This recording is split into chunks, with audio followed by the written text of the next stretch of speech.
పాతరాతి యుగంలో ఆది మానవుడు కేవలం జంతువులను వేటాడి చెట్ల దుంపలను పండ్లను తినేవాడు. అప్పట్లో వ్యవసాయం లేదు. దూపైతే ఎక్కడ నీళ్లు కనబడితే అక్కడనే తాగిండు. కానీ నీళ్ళని స్టోర్ చేసుకొని వ్యవసాయం చేయలేదు.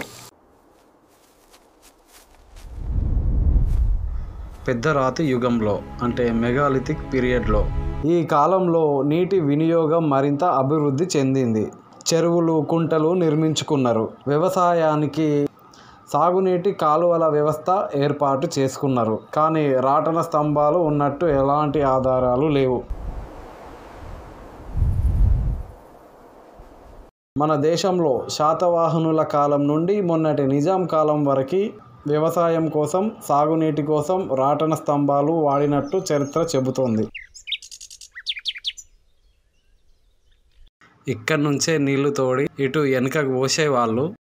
వెనుకట రాజుల కాలంలో ఈ రాటన స్తంభాలు ఎలా వాడినరో చూడండి.